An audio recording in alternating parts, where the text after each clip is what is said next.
Debbyites, when I ask the question, what's the best thing in pop culture these days? The answer inevitably has to be the drama series that are on TV, streaming, and cable at the moment that are coming out of Hollywood, because I've never seen anything quite like the amount of amazing content that we're talking about today. And to mark the occasion, I have three of the best from Gold Derby: Tony Ruiz, Charlie Bright, and Matt Noble. Guys, thanks so much for joining me. We're going to talk about the drama series categories at the Emmys. This chat could go on for 5 hours, but we're not going to do that. We're going to try to keep it as concise as possible. And I promise you that I won't be too hyperbolic, because I really honestly believe that we could have a category with 20 nominees and it probably wouldn't be enough. So we have top 8 categories, and I really think that we probably have 4 locks. You could stretch that, but I'm trying to be, conservative. And I think those locks are generally, we all agree, Succession, Squid Game, Ozark, and I really believe that Severance is one of those 2, because I've just never quite seen the response to a new show like I have for that. But I'm willing to listen to arguments that because it's new, it's not necessarily a lock. And then I think the other 4 shows in the list at the moment I have are Stranger Things, which had its best season ever, in my opinion. Better Call Saul, always nominated, always a bridesmaid, but wow. Euphoria, I think, might push itself through. And finally, finally, Yellowstone, the #1 show on TV. I'm missing out a lot here. So, Matt, what do you think? Do you agree with the 4 locks? No, not quite. I think that I'm very confident Succession, former winner, critically acclaimed 3rd season, is in. I could make an argument as to why anything else might drop out. Like maybe not Ozark. I think Ozark's pretty safe, and Squid Game's pretty safe. So maybe you're sort of right there. I think Severance, because it is new, is out. Better Call Saul I would have in that lock category if Bob Odenkirk had it missed out at the last Emmys. I see a slight sort of window for that, but I think it's just been so well received that last season. So yeah, I would sort of say you've got Succession in sort of the very top tier. Then you've got Ozark, Squid Game, and Better Call Saul looking very solid. And then Severance just after that, because it's a new entity. Do you want me to go through what other shows I think have a chance of sneaking in? Okay. My other 3, I have Yellowstone. I just think that ticks a box that's very different to a lot of the other shows, and it's sort of really just found this sort of appeal and this, it's really broken out this year. So I think that could get in. I think Yellow Jackets has just broken out in a big way, and that's sort of a fun new show that can break in. And I think Stranger Things is being nominated for all its previous seasons. It's come out late in the run. There's been a lot of buzz. I think, and if in doubt, that was something that's put your money on something that's been nominated for every season leading up to it. And in my night, almost just dropped out is Euphoria, because I do think that sort of has a buzz and a sort of an appeal, but maybe just demographically won't be quite as in the Emmy wheelhouse as some things like Yellowstone and Yellow Jacket. Boy, yeah, yellow. A lot of yellow this year. Okay. Yeah. Speaking of yellow, Charlie, what do you think? All hail King Segway. Sorry, I meant blue, but he's still puzzled. I don't even know. I clunk. So I have Squid Game in my #1 slot, and then I have Severance, Succession, Better Call Saul. Feel really good about those. Ozark, I feel like it'll probably get in, but I feel like it could be something that it could be one of those weird things where I think the performers from it are pretty safe. The series itself, I'm not as confident about. Why? So what's that? Why is that? Because the response to the final season has been very mixed. It has not been as resounding as I think a lot of people were hoping the final season would be. And I think that definitely opens the door. And because there's enough stuff, if there wasn't as many things that could plausibly get in, I would still say Ozark would have a better chance. But I still have it predicted. It's in my fifth slot. But it's something where it's this little thing in the back of my head going, this could happen. That it could get left out of there. And then I have, as we previously discussed, then I have Yellow Jackets, Yellowstone, and Stranger Things. Okay. And Tony, is there any show that you're predicting that we haven't mentioned yet?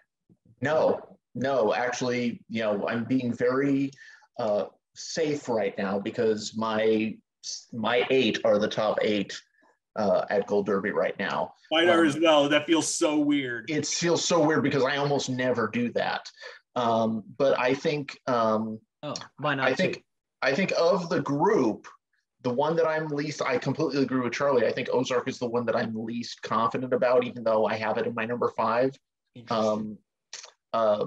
But I think Yellow Jackets has that kind of, the Emmys love a new hit show. And I think because this is, I think Yellow Jackets is so wonderfully original, taking that whole concept of, oh, hey, a plane went down, but now we're going to do these 2 storylines of, the past and the future, and doing it so seamlessly. But I could also make an argument for, I think what's going to end up happening is I think that there could be one surprise in here. Is it going to be Euphoria? Is it going to be the final season of This Is Us? We know how much Emmy voters love This Is Us. Could it be something new, say like Pachinko? Could we get 2 international shows in there? Could the second season of Bridgerton get in there? It's still one of the most popular shows on Netflix. So right now my head is just going with this combination of previous nominees, the overdue factor, which helps Yellowstone, the one that the Emmys are always late to, and then the cool new shows were like Yellow Jackets and Severance. I think Severance is really going to pose a challenge here. I don't think that people who think that this is just going to be Succession or Squid Game and everybody else, we're not going to have a crown sweep, I don't think, in this season.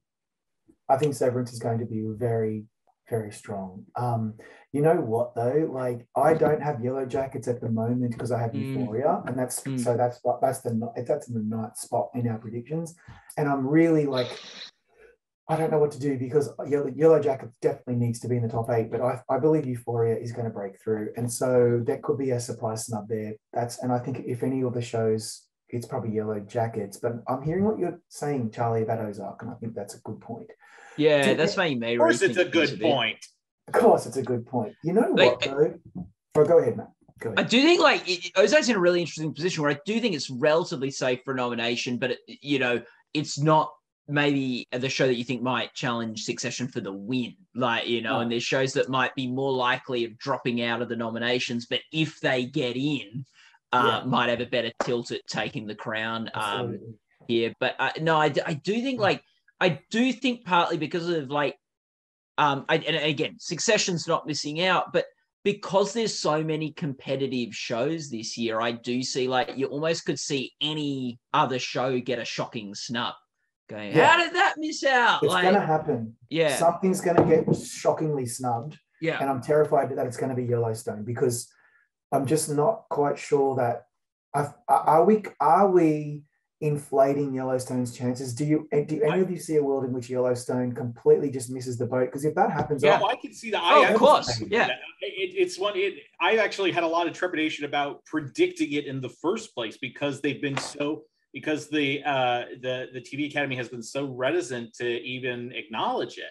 So it's one that I feel that could absolutely miss out on that. It's one that because I think I remember last year a lot of if I remember correctly, I think a lot of you guys may have been predicting it to get in last year, and I just wasn't buying it. And I was, and for some reason, I was just like, I don't think it's going to happen. And it took a lot to get me to put it in this year. And I'm really gonna kick myself if it doesn't get. But I think I know you'll all be very sad because a quality product is missing out. But I think, But I think you're absolutely right, Charlie, because I also didn't predict it last year because I thought it was too much of a niche show. It was too much of a genre show. It was too niche.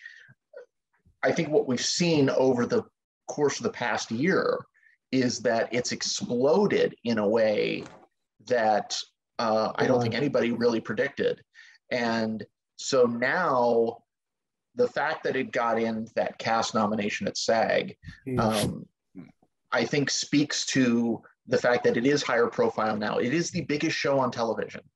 And in a way, and it has this kind of auteur because it is so much Taylor Sheridan's baby that I feel like its popularity won't necessarily, it'll be seen as an asset and not necessarily a drawback.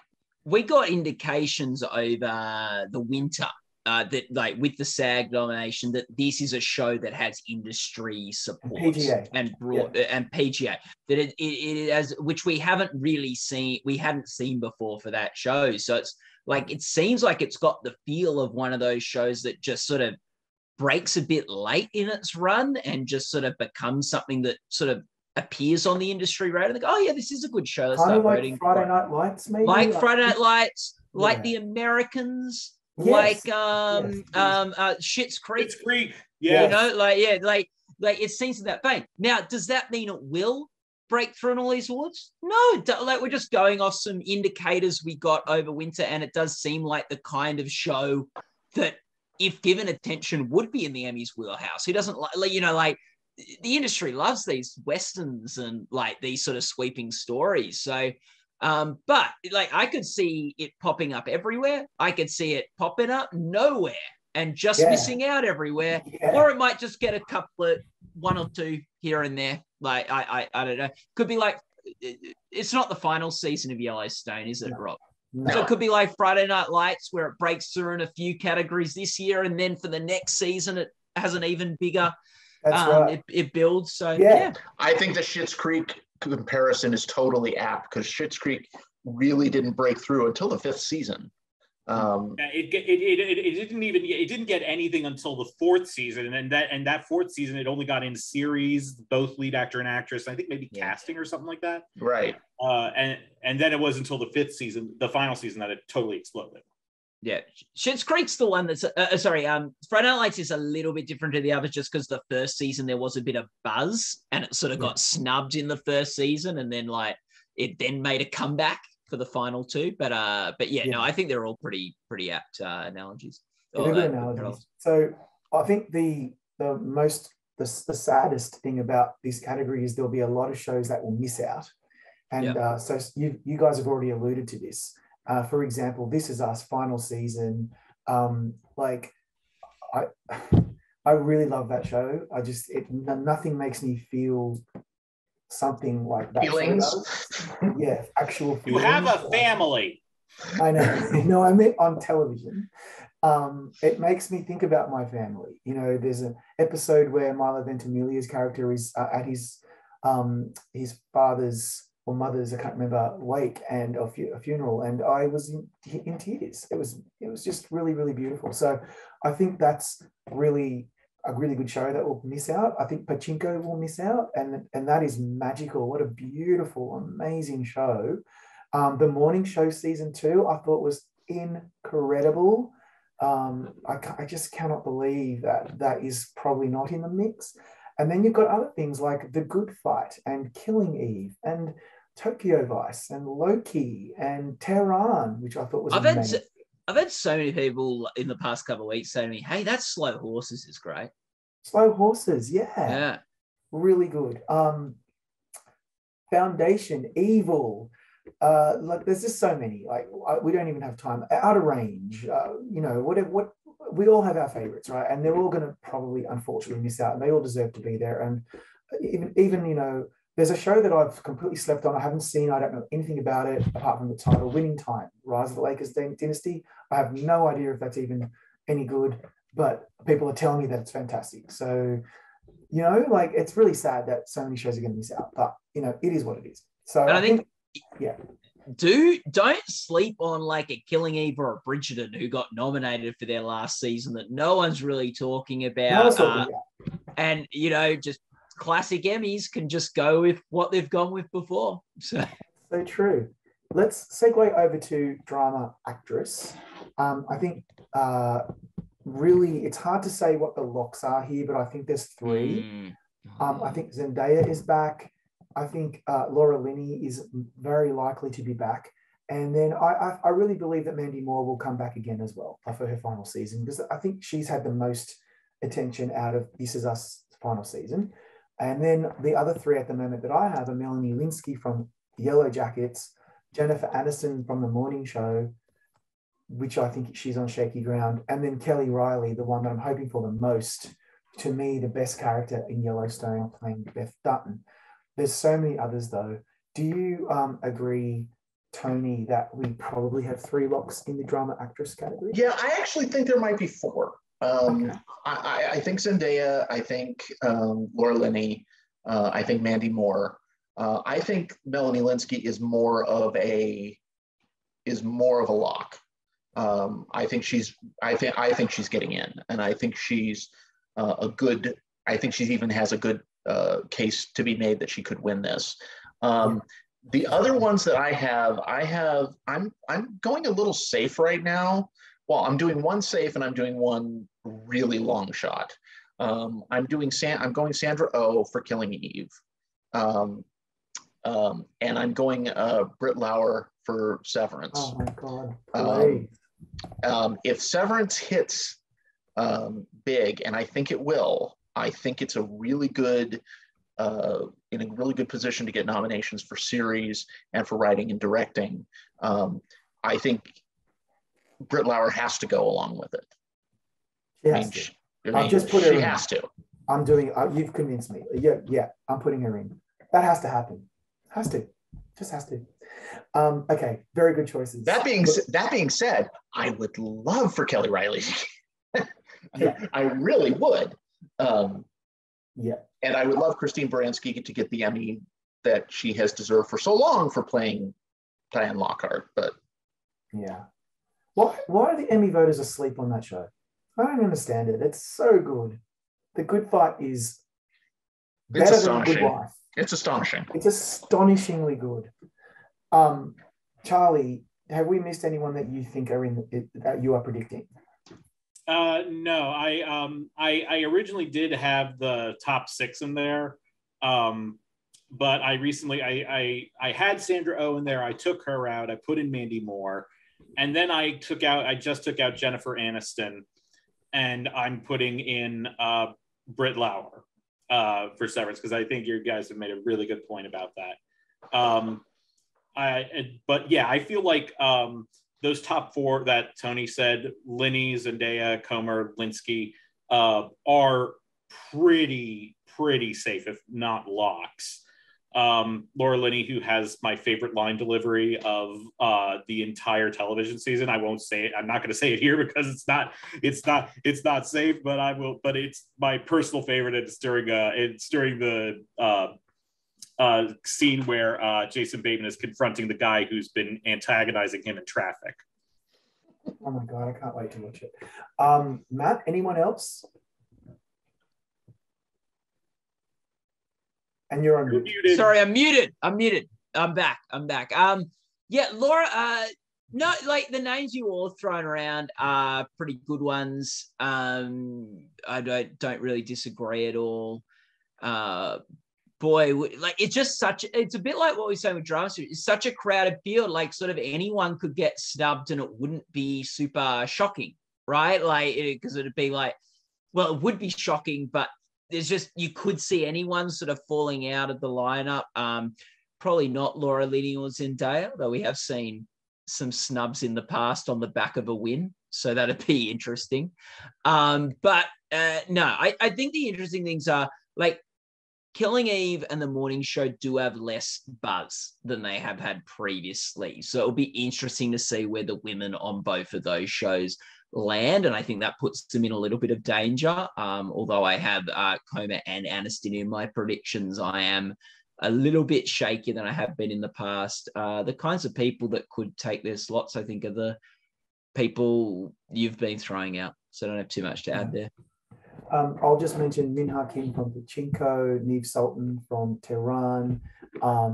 You've got people like Katya Herbers from Evil, Winona Ryder, Stranger Things. You know, like Katrina Balfe didn't get nominated for Belfast. She's never really made it in for Outlander. I'll just throw her name out there and manifest it to happen. Juliette Lewis from Yellow Jackets. And then, yeah, Carrie Coon from The Gilded Age. Like there's a lot of choices here. So it's pretty difficult. We'll move on to Best Actor. That's another killer. Oh, yeah. Again, I think we have a few locks here. And I think there's probably 4 locks. And those, to me, and we'll see what you guys think, Brian Cox and Jeremy Strong from Succession, Lee Jung-jae from Squid Game, and Adam Scott from Severance. I think they're happening. And then, of course, I've got Kevin Costner in there. I hope that finally happens. And in that 5th slot, I've had like maybe Jason Bateman, maybe Bob Odenkirk. Like I haven't really been sure, and so I'm really actually not sure. And at the moment, I don't know. I'm just going with like Jason Bateman, but because Bob Odenkirk has missed in the past. So, do you guys agree, Charlie? Do you think that there are 4 locks in Best Drama Actor? I think there are 3. I have Brian Cox. I think Brian Cox is a lock. Weirdly enough, I don't think Jeremy Strong is a lock, but I do have. Wow. Really? Yeah, I think Brian Cox was the star of the season. Okay. Yeah. So I think he's in. I think Lee Jung-jae is absolutely in. And then actually the one, it may seem weird, but I do have Bob Odenkirk as my number 3. I think he's a lot. Because if you not only factor in the how well received the first batch of episodes from the final season from Better Call Saul are, let's not forget the fact that he almost died making it.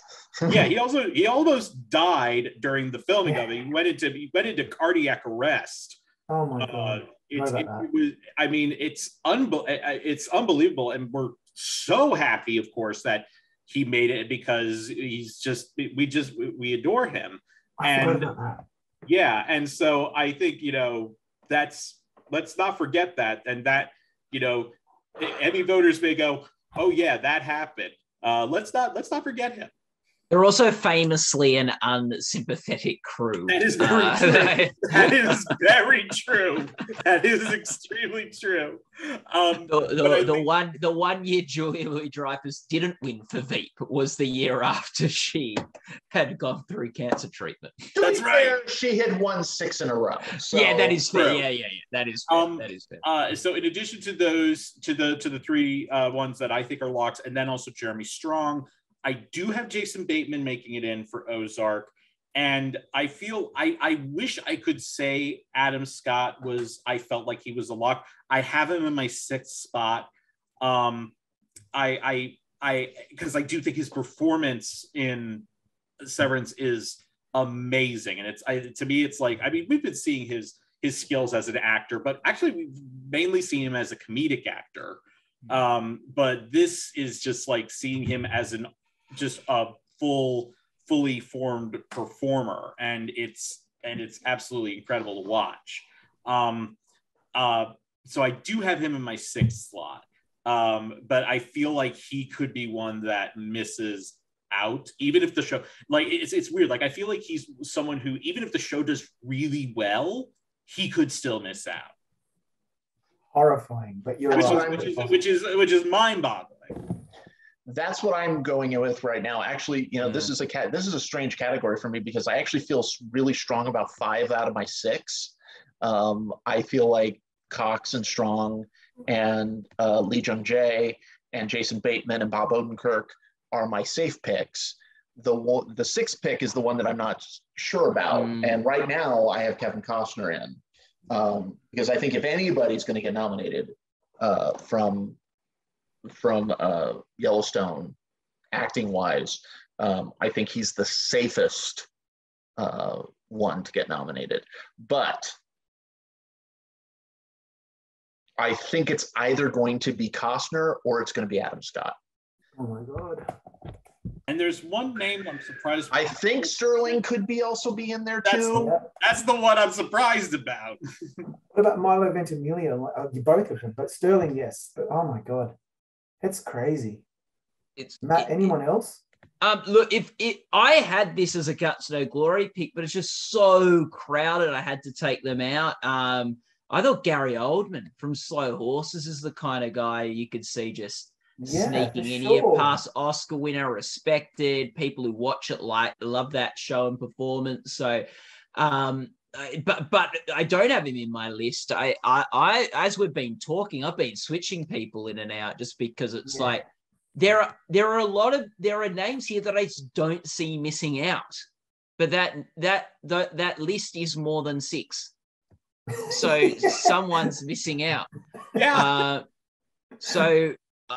I don't know. It's almost like I love Succession. It's almost like I wouldn't mind if Cox or Strong got snubbed just because I don't want any show taking up 2 slots, which is very unlike me. I'm usually very big. Oh well, it's the best show. Just chuck. I don't mind seeing multiple actors from the same show in a race.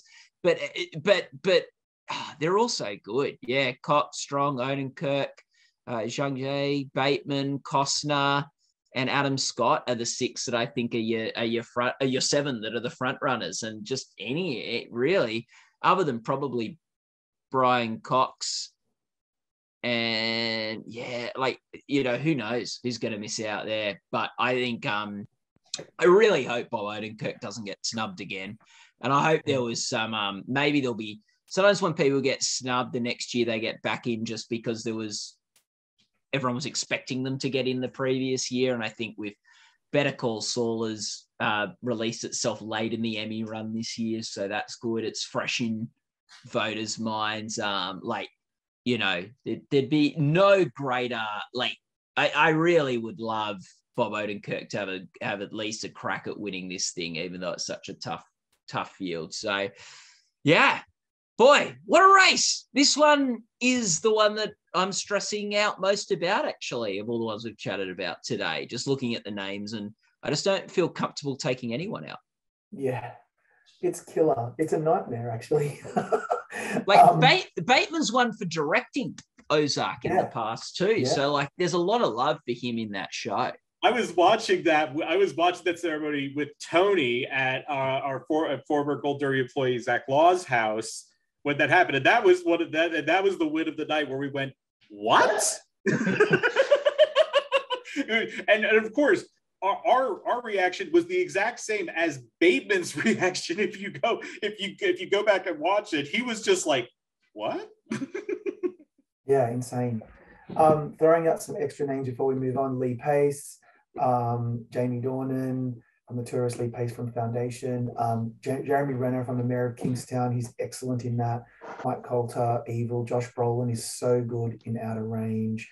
Who else? Let me think. John C. Reilly.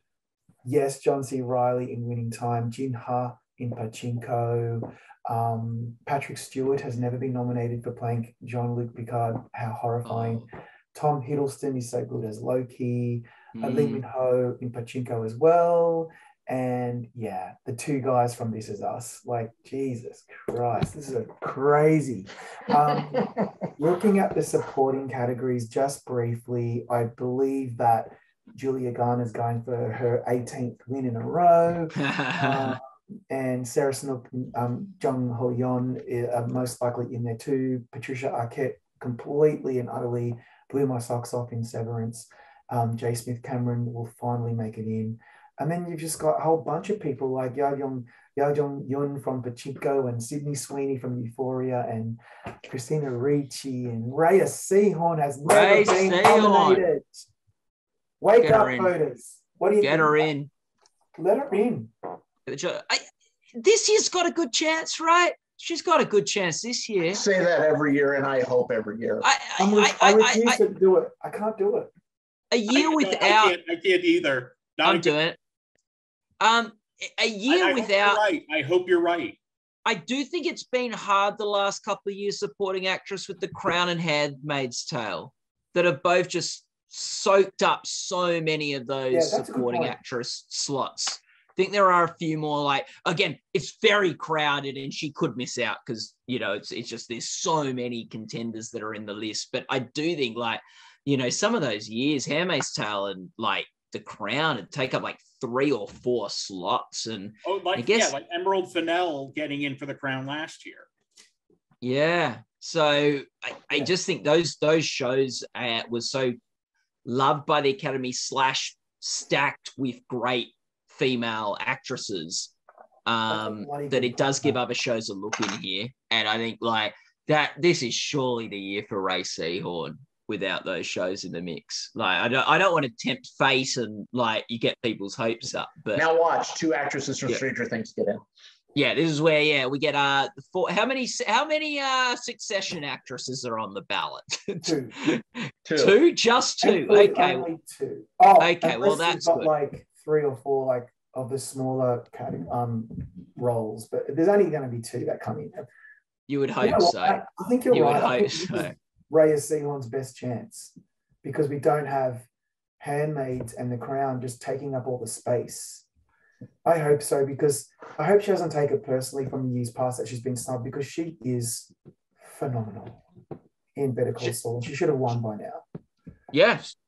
And she's taken and really like people are just as invested in her character as Saul / Jimmy's now, which is a real testament to her and what she's been able to do. Look at all the press coverage of these last seasons of Better Call Saul. It's like, is Rhea Seehorn's character going to live?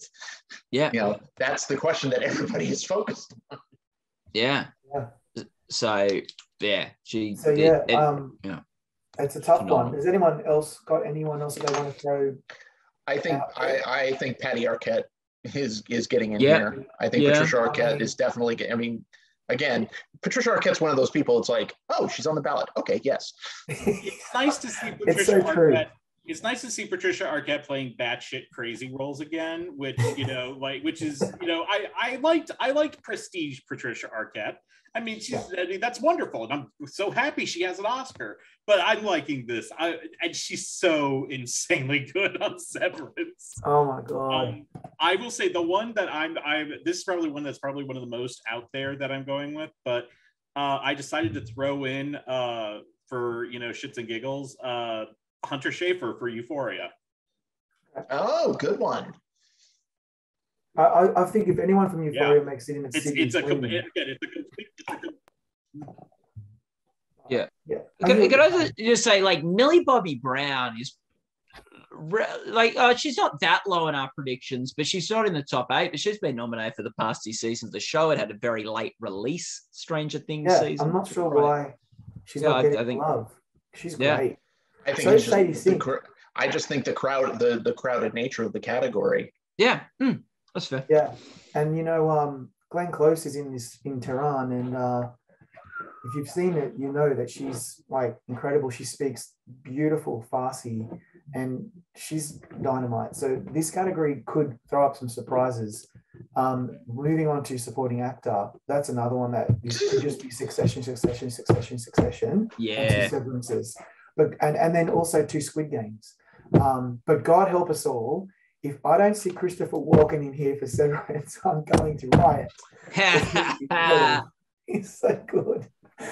But yeah, Billy Crudup and even Steve Carell had a really strong season in the morning show. I don't see it happening. I've got it in my number 8, but I'll probably end up taking him out at the end. So yeah, this is going to be stacked full of Succession guys, Severance and Squid Game, maybe morning show. Does anyone? Well, Eric Dane. I've got Eric. I think Eric Dane is a real threat, not just to get in here. If he gets in here, I might predict him to win because Right. he, again, God, bring back the tape system, because there's not a scenario under the tape system where he wouldn't be winning. That episode, the episode where he's in the nightclub and all that. I mean, not the nightclub, the bar, is like, some of the best work I've ever seen. It's phenomenal, and he deserves to win. But it's interesting what you were saying about when I got, I have four Succession guys in. Yeah. I only have one Squid Game guy. That's Oh Young-soo. The other one.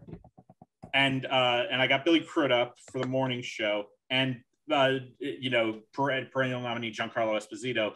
And then I realized to myself, there's only room for one more person, and who from Severance would I put in there? And it was down. It was down. I have Turturro.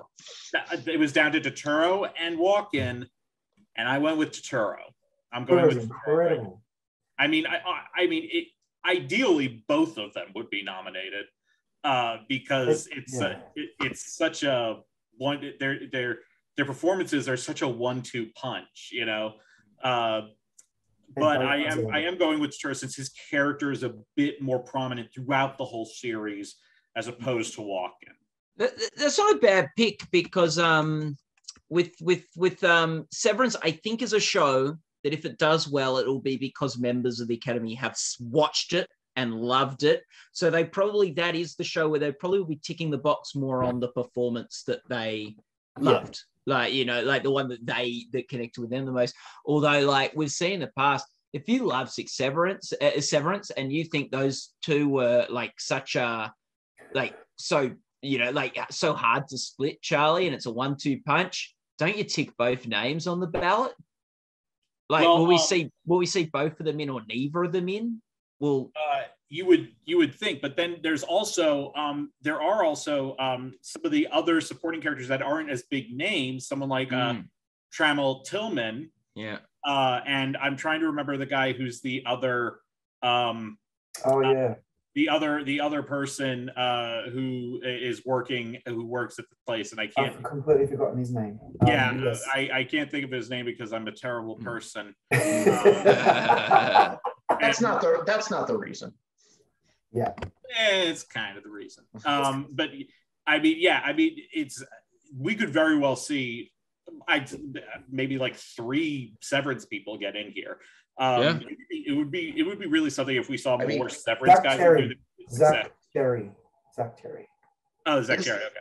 Is there a scenario where maybe somebody, say like Billy Crudup, doesn't get nominated? Yes. I'm not predicting. I can't find room for him at the moment, which is really weird because he won the last time. So we've seen previous winners drop. Yeah, we have. I just can't find room for him in the category at the moment. And what about if This Is Us makes a showing? Like Chris Sullivan seemed to make it in. Yeah.